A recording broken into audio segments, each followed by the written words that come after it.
Hey dudes, I'm Hilah, and today on Hilah Cooking, I'm gonna share with y'all a pumpkin scones recipe. Now scones are kind of like biscuits, but they have egg in them. I think that's the difference. And they're great for breakfast. They're not too sweet, and they're great for brunch. They're great for high tea. If you got the queen coming over to smoke a doob, she might get the munchies. Have a scone.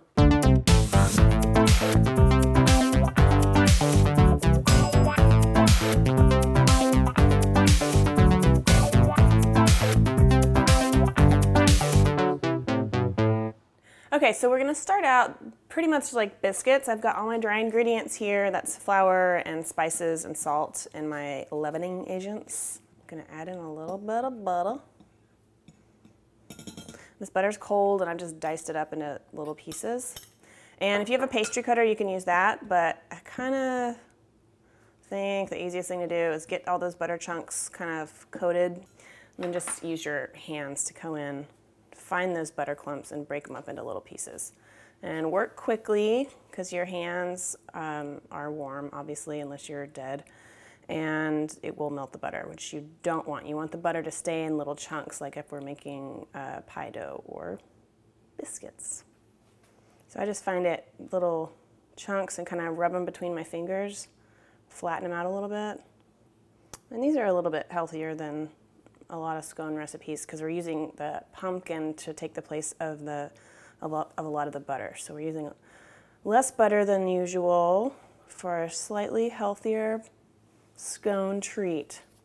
All right, and then over here I've got my wet ingredients, and that's an egg, some sugar, and some molasses. If you wanted to just use brown sugar, you could do that too. I'm gonna add a tiny bit of vanilla and get that mixed up. And then add the pumpkin. And again, I'm just using canned pumpkin, but if you want to roast your own pumpkin, I do suggest roasting it as opposed to boiling it when you're using pumpkin in baking recipes because it kind of dries it out a little bit. I wrote about how to do that on my website too. Now I'm going to make a little well in the center and add in all of my wet stuff. And just start mixing it together. This is not working. I should have, and you should add half and half to the pumpkin mixture before you add it to the flour. So mine might be a little tougher than they should be, but it'll be okay. Hey. Okay, so once your dough is mixed up like that pretty well, we can sprinkle a little bit of flour out on our board. And you just want to pat it out to about an inch thick, maybe a little bit under an inch. So you want to make it into kind of a circle. Is that about an inch? Yeah, okay. And then we just want to cut it into triangles. And then just carefully transfer them over to a greased cookie sheet. You can leave them touching if you want softer edges, or spread them all out if you want crispier edges. It's up to you. Okay, now we're just gonna put these in the oven in a 425 degree oven for about 15 minutes until they're nice and puffy and golden. Okay, so while those are baking, I'm gonna make a quickie little glaze. Traditionally, scones are not glazed, as far as I know, but that's how they do it at Starbucks, so that's how I'm gonna do it. This is America. You can never have too much sugar. I'm kidding. All right, so get all your little lumps out. I'm gonna add some cinnamon. You could do whatever you want with this. Make all sorts of flavors. Some ginger. Well, that smells delicious. And I'm just gonna add a little bit of milk to get it to a glaze consistency. Whenever you're doing these powdered sugar glazes, you always need way less liquid than you think you'll probably need. So just start with a tiny bit and get it worked up. Get it all worked up. And I'm gonna add a tiny bit of vanilla too.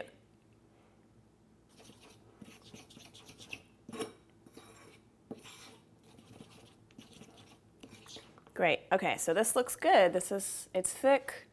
It's not super duper runny, but it's gonna look great. We can drizzle it over our scones for a fancy presentation.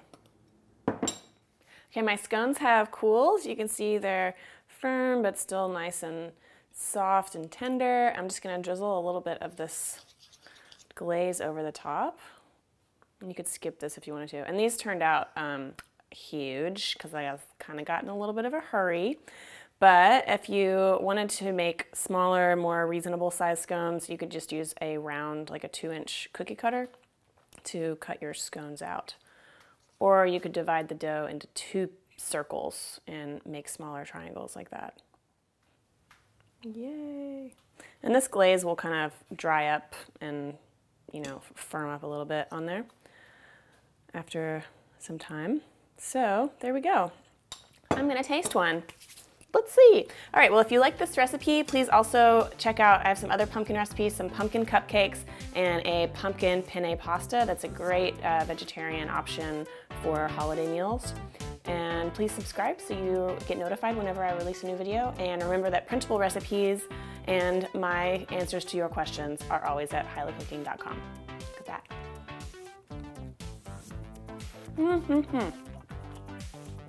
Not too sweet, a little bit spicy, very pumpkin-y. Thank you so much for watching. I hope you try this recipe, and I'll see you guys next time. Bye.